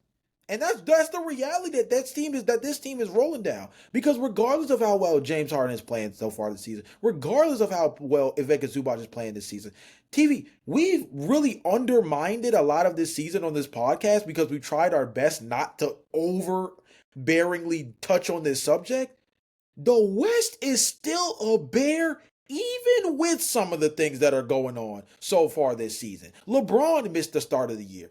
Curry missed time. We've watched a handful of different teams have slow starts in the Western Conference. Minnesota's barely talked about this season, and Anthony Edwards is hooping. But that goes to show you how deep the West is, because you got teams like Portland averaging 121 points a game. Yeah. The Clippers are down bad, and they're headed down a worse path than they're already on. And TV, I'm telling you, bro, if this team doesn't figure it out soon, they're going to be kicking themselves, because not paying Paul George is the least of the worries they had to have conversations about this past summer. They had to have thoughts about whether or not this team was going to be sustainable past this year, given the Kawhi Leonard off the court stuff. James Harden is not locked down long term beyond, I think he's got one more season after this Yeah, year that's before it. he's Yeah. off the books. Like, this is a team that, like, this kind of needed to be the year to get it done. Oh, and there's no moves they And can it's make. There's no more moves they can make either. There's nothing they can really nothing. do to do it. Nothing. Bottom 10 It's bad, bro. It's bad. They can't get their pick back. There's no way in the world OKC's that dumb. Not even close. I don't even know who OKC would want that would be even in the ballpark of It giving the doesn't Clippers matter. their pick back. It doesn't matter. They have their team. Now it's just it's going to be an embarrassment of riches at this point, having this LA Clipper pick. They're bottom 10 in offense, bottom 10 in defense. They don't have anyone to pass the ball to, because it's just James Harden, and we mentioned already, he's playing well, but no one else is. Even though Ivica Zubac is one of the best rebounders in the league, they're bottom 5 in rebounds. Whatever they have to fix is internal, because they have no other Yeah. moves left. What they did is they went all in on this year. They're like, okay, we made to game 7 of round 1. Let's go for one last hurrah, kind of like the Warriors did. Except their guys are chronically known for having for having these injury issues. Yeah. Chronically. Yeah. So yeah, the Thunder are gonna have like a top 6, 7 pick probably this year, which is not what you want to hear if you're the rest of the league. Doubly No. the fact that you don't want to hear that as an LA Clipper fan, because at the end of the day, as part of that trade, you still traded away Shai Gilgeous-Alexander. And I mean, I didn't get to talk about the Suns, and then, like, I guess quickly for the Suns before we get to the final topic of the show. Look, man, the shooting is there. Devin Booker's reminding people, yeah, he's pretty damn good. He's a really good basketball player, borderline top 10 player. I mean, we talked about it even going into the top 10 episode. Like, he's a borderline top 10 player. It's just he's been mixed into that wormhole, which was the Phoenix Suns the last few years. But he's like now showing up again. As long as his 3-point shooting keeps going up, he'll be fine. I'm liking Grayson Allen. He's back after like forgetting how to shoot the last year and a half. I'm glad that he's finding his shot back. Mark Williams looks like a solid addition, and even like their young guys. And this is like at least with the Phoenix Suns, Sure, no one is going to talk much about Ryan Dunn. Sure, not a lot of people are going to talk about also Iguodaro, but these guys are energy. This is why you need the athleticism. This is why you need that energy, Clippers. This is why you Yeah. want to have the mix of the young and like you want to have some of these young guys in there because they're the ones who's going to give the energy. They're going to be the one who's going to cover 94 feet. The Ryan Dunns, the Jordan Goodwins, the also Iguodaros, all these guys, they're playing their role on the team. And the thing is, the Suns can't commit to a rebuild either because they don't have their pick, right? Am I wrong? Do they have their pick? I'm not 100% sure. The Suns, I believe the Suns do have their pick, Okay, so yes. yeah, I can double check that, but I'm pretty sure they have their yeah, pick. but they're competitive. They have a good. They have Devin Booker on their team, and they were able to have the guys there to cover for their flaws. The LA Clippers. If you're relying on James Harden and Kawhi Leonard to try and bring you a championship in 2025, then they're just have the wrong mentality overall. So yeah, the Phoenix Suns. I don't know if they're gonna be in the top 8, but I think I agree with you now. They're clearly gonna be a 500 team. I don't think that's. I don't think that's gonna. Oh, it looks like Phoenix's pick goes to Charlotte. Okay, so they don't have the pick. Yeah. So it's good that they're competing. Well, the Clippers, you're about to give away your pick to probably the Thanos of the NBA right now in the Well, Oklahoma. ATV, speaking of that, I just did a sim lottery just for the sake of, right, in terms of trying to find out whether or not Phoenix's pick was protected based off of lottery odds. Guess guess guess who finished in the top 3? Uh the Thunder have the Clippers Yeah. pick. The top 3 on this sim lottery was Indiana number 1, the Clippers pick via the OKC pick via the Clippers jumped up from what would have been 9 to 2, and then third was the Washington Wizards. Yeah. And in this resim, the New Orleans pick goes to Atlanta at number 1. And look, So I mean, fourth season should be great. yeah, I mean, what did we learn here? The shade trade just keeps on giving. It's the gift that keeps on giving. And Man. I mean, are we gonna eventually see that trade in the same light as we did with the Boston Celtic Brooklyn Nets trade at this point? Because it's gonna just keep getting worse for the Clippers at this point. This is getting up there with the Luca trade, dog. We're in a different stratosphere of trade at this point, Oh, I dude. know it's Oh my crazy. gosh. Yeah, I again, the Clippers have no more moves. They're not gonna be able to do anything. And the Suns, they're turning in the right direction. Good for the Suns, man. Glad to see Devin Booker is Yeah. at least free of those like lofty expectations and back to hooping, and the other guys are following suit. So good job for the Phoenix Suns. Hopefully that's sustainable for sure. And final topic on the show, Jay, before we head out. The New Orleans Pelicans, man, this feels like in every sort of other episode sort of thing because the mess of the Pelicans continues. They are currently, what is it, 2-12? Yes, they are 2-12 in the Western Conference. You mentioned they have one of the 3 worst records in the league. Yeah, they're in the top, they're bottom 4 of records in the league so far, and they don't even have their pick. So what do? They fire Willie Green a year and some change too late.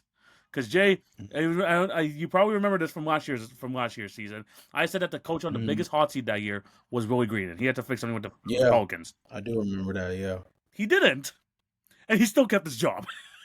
that's Yeah. that's what ended up happening. And now it took the Pelicans to go 2-12 to say, yeah, maybe Willie Green is not it. You think? You freaking think? Jay, the day before he got traded, there were reports coming out saying some executives, some front office people were banging their head against the wall saying, why does this man have a job? And Jay, we were thinking the same thing. They finally let him go. Mhm. James Borrego's the interim coach of the Pelicans now. Does it change anything? I guess there's a way to as a way to end the episode. Does it change anything? And if so, I mean, is this gonna at least help their odds and not have to give up that the pick is not gonna be that high? I don't know. Basically, it's like the Pelicans are still a mess. Let's be honest. Yeah, I mean, unfortunately, this is one of the shorter segments we're gonna have really on the show in general in some time, just because of the fact that like I think we both know that this isn't gonna move the needle because it's the coaching aspect of it has hurt them significantly. Let's not act like that's not the elephant in the room. The man was starting Kevon Looney and DeAndre Jordan off the rocking chair before starting the guy they traded their first round pick this upcoming summer for in Derek Queen, who's been balling by the way once he started finally getting double digit minutes again. Just throwing that out there. And you saw that he realized he needed to do some one last ditch effort because one of the last things Willie Green did before he got fired, he started Derek Queen. Crazy how life works when your back's against the wall, right? You start doing stuff that just starts to make sense because you have no other choice. But, bro, it's deeper than that, bro. It's deeper than that. The Zion issue is always going to be the lingering thundercloud. 5 games It's going played to this year. always 5 games. it's always going to be the biggest issue and the biggest question mark as in regards to the ceiling and the floor of this team. We can gas up Trey Murphy the third all we want to. He's not a number one option. We can gas up Herb Jones as a defensive menace all we want to. He's not somebody that you can rely on offensively to be consistent from the 3-point line. You can love the moxie and grit of Jose Alvarado all you want. It doesn't matter because the upside, the best version of Jose Alvarado is still TJ McConnell at best. And that's no disrespect to TJ McConnell, but I'm telling you that that's still a backup point guard walking around with more responsibility that he should have to create for this team. Don't get me started on the fact that their best players this season, by far, have been the two rookies they got this year. By far. Derek Queen in his minutes has been very productive. And Jeremiah Fears is showing that despite the fact that he's quote unquote undersized at the guard position, that he knows how to score the damn ball. But other than that, this team is not getting really good value across the board. Yves Missy has not looked good this year. Kevon Looney to me, underwhelming to say the least. You picked up DeAndre Jordan. That should tell you all you needed to know about your center rotation by itself. You mentioned beforehand, Zion Williamson, 5 games. It's a rock, paper, scissors game for whether or not Zion will come back before Kawhi Leonard. Only time will tell which one actually gets back on the floor Yo, next. bro, you can add Joel Embiid to that mix. You just do a 3-way for against rock, paper, scissors. Facts. I mean, let's be honest here. This firing Willie Green, I'm going to say something that I think a lot of people already know, but I'm going to spell it out so that people that are not familiar understand. Firing Willie Green was just the New Orleans Pelicans version of kicking the can down the road because the real elephant in the room is the guy that's always looked like the elephant in the room. Because it took until this season for him to get where you wanted him to be physically, and even when he did that, it still hasn't mattered. It still hasn't mattered. I want everybody to realize that. The man's been out of shape, in better shape, back out of shape, in the greatest shape of his life. It doesn't matter. And we're still asking questions about why he's not on the floor on a consistent basis. It goes to tell you that no matter what they do, until they figure out how to move on from the Zion Williamson experiment, because they're never going to build their roster out with forward thinking in mind as long as they have the ghost of Zion's past hanging around that locker room, because that's the reality of it. They are hanging on to the idea of what Zion could be, has been in the past when healthy. Notice everything I just mentioned was past tense. And as long as they hang on to that, they're never going to be able to take a step forward into actually being a competent franchise. We use that phrase on this podcast enough. The Pelicans, you're the next ones up on the board that need to make the kind of change. We've seen this a handful of times over the last 3-4 seasons. We've talked about this on the podcast so much, man. It's a skill. It sounds crazy, right? But common sense ain't common, right? And that can also be fair within the NBA context. It's a skill to be competent in the NBA. Because just as much as you need guys who are athletic, can shoot threes, can move the basketball, make good decisions, you also have to have guys that are decision makers up top that don't lead with their heart and don't lead with fear of what the next move may look like. This is a franchise that has to fearlessly address the Zion Williamson elephant in the room. And until they do that, they will always be punching below where they should be, because they are never going to be able to move up as long as he's holding them down. Truthfully, I genuinely believe that this team is cooked until they make that decision. Willie Green was just he was the Nico Harrison scapegoat Yeah, for the real problem. yeah. And until they address that, New Orleans is going to be in a tough spot. I mean, I was just gonna ask you: is it time for them to go for full rebuild? I think we're both in agreement that there's probably time to go full We rebuild. said that we Yeah, said this years ago. yeah. Me and you said that me and you said that first season of the podcast that the we said first season of the podcast we said, brother, the basketball gods rose up from their chair, threw a lightning bolt with a basketball in the end of it down at your whole roster and blew your whole roster's kneecaps out. If that didn't send you the warning that it might be time to make a change, and if you remember, TV, that same summer, David Griffin was like, we might need to start making some big changes around here. And it took a whole nother season before the first thing they actually did was move off of Brandon Ingram and TJ McCollum. It's Dude. dude.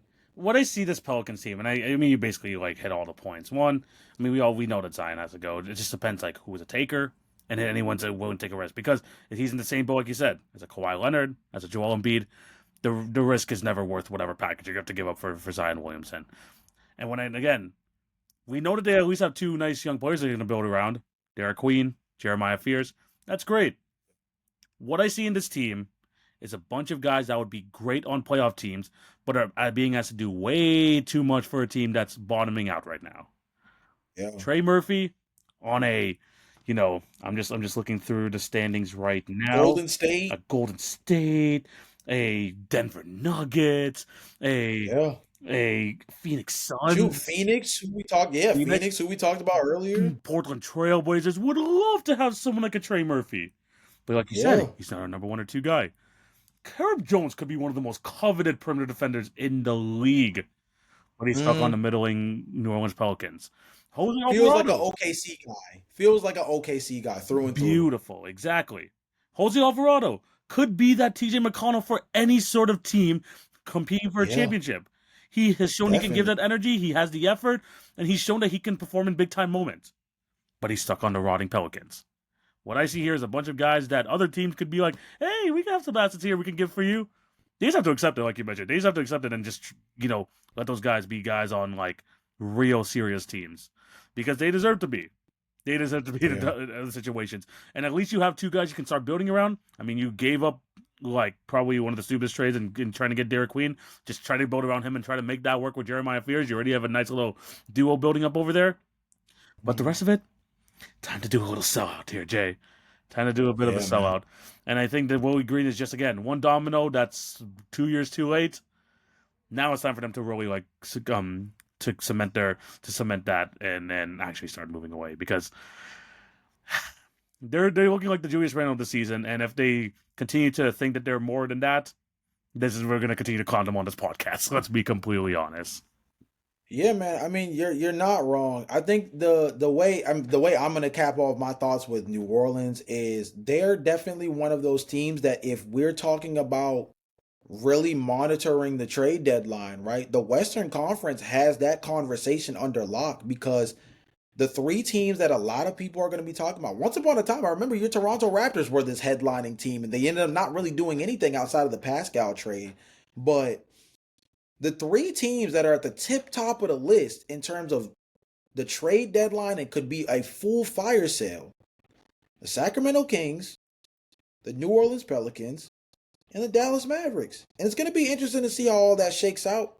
But out of those 3 teams, the team that I think has the hardest decision to make, but the best pathway to making sense of that decision afterwards, actually is the New Orleans Pelicans. They have they have 2 sure things. I don't want to say sure things, but they have 2 young guys that are playing really well right now that you can at least start this ball off with. You have really good contracts like Herb Jones and Trey Murphy III to start off really interesting trade conversations with in terms of trying to get a 1 first-round pick or a 2 first-round pick return. The Kings contracts are nasty. The Kings contracts are nasty. And Dallas, their contracts are nasty. Their contracts are nasty too. Yeah, I don't think anybody wants to touch Dallas with a stick right now. So of those three teams, New Orleans might have the hardest decision to make, of course, starting with Zion Williamson, but they have the best pathway to getting themselves back on track faster by making that decision as opposed to those other two teams. And one of those teams has Cooper Flag, the reigning #1 overall pick, by the way. They're gonna have to make some Crazy. decisions Crazy soon. how life works, man. They have to make some decisions soon. One domino has fell. Let's see if they're actually going to commit to it. Or in New Orleans Pelicans fashion, they're going to stick with this and try and make this work. But yeah, we're gonna have to wait and see. And this might not be the last time we talk about the Pelicans as they continue to bottom out. And we're gonna continue to, Right. and we're gonna continue to look at the Atlanta Hawks saying, "Huh, maybe Darren Peterson would be a nice little, Trae Young replacement. Oh, maybe, maybe AJ DeMonson would fit really well there." Those discussions we'll have a bit later. And the Pelicans continue to look like clowns. But yeah, Jay, those are the podcasts the topics on today's show. Let us know down below what you guys think. Now we talked about the West teams. Your thoughts on the Suns, Clippers. Can the Clippers do anything to bounce back from this? What do the Pelicans need to do? Is it time for a fire sale? We'll have to wait and see. But let us know your thoughts down below. Jay, it's the end of another fantastic episode. Thank you guys for watching. What do you have to tell these beautiful, beautiful people before we sign off? Man, it was good to just be able to talk regular basketball again. Last episode, don't get me wrong, the trade machine is always fun to crank up, but just being able to talk about some of the on the floor stuff was really nice in today's episode. I hope you guys enjoy this kind of content a little bit more because I definitely know I do. And in terms of moving forward, man, again, we try to mention it as much as humanly possible on the podcast. There's a trend going on right now where, despite what we talked about coming into the season when it came to the Eastern Conference, the more exciting conference to watch on a night-to-night basis is looking like the East, bro. I'm gonna be honest with y'all. They popped off at the beginning of the year with guys like VJ Edgecombe going completely ham in game one, and although he's slowed down, guess who's another guy who's popped off? Colin Knipple right Oh, now I for seen that. Charlotte. Oh, I Leading seen him live candidate. yesterday. I seen him live yesterday. This guy's gonna be a problem for the Yeah, Clippers, bro. lead candidate for rookie of the year right now. So one of the top five, one of the other top five rookies in the class right now, Ryan Kalkbrenner, who just played TV's Toronto Raptors very recently. Like the Eastern Conference, they got some teams over there, man. So and then you look over at the West again. We mentioned take the Suns out of it. I mentioned three teams at the back end of the pod: Dallas, New Orleans, and the Clippers. As well. I mean, as you know, overall, where I mean, they're gonna have to really, and the Kings as well. Like these are all teams that are gonna have really hard decisions to make come the NBA trade deadline. It could really become a fire sale set of nasty basketball teams by as early as February, right? So don't sleep on the Eastern Conference. Would be one of my biggest tales of today's podcast. Do not sleep on the Eastern Conference. I'm trying to tell y'all to wake up on the Suns. I've been betting on the Suns in the Daily Picks Challenge pretty frequently if y'all been keeping up with the challenge on TikTok, y'all. And the Suns have done me right so far this season. I'm just telling y'all, pay attention to the Phoenix Suns. And the guy to watch, one of my most interesting names to watch, and we'll probably have a whole episode dedicated to this at some point. Trey Murphy III will not be on this New Orleans Pelicans team by the end of the season. I'm putting money on it. I don't know just yet where he gonna end up, but I just got this weird feeling that there's no way he lasts another season on this team. So those are all interesting things to keep tabs on. And I think it's gonna be something that we end up coming back to at a different podcast. Definitely should be interesting. There's a lot to be talking about on this podcast over the next few weeks, months. We haven't even talked about the All-Star game, and we definitely had our thoughts on it before the episode. Yeah. We're definitely going to go into that. Probably some All-Star talk soon. Maybe like some quarterly report or something like that, because as we come into the first quarter of the season, that's going to be coming in the next week or so. So there's a lot to talk about. We're super excited. Again, tap into the Hit Your Feelings podcast, TikTok, Instagram, YouTube, all that good stuff. You can find us everywhere. No excuse to not find us. So make sure you check us out on all platforms. All links to be found in the description down below. And again, we're going to be back next week with another great episode. Jay, it was an absolute pleasure once again. But we're going to end today's episode. Thank you guys for watching. Hope you all have a fantastic day. This is TV. This is Jay. We're signing out. Peace. Peace.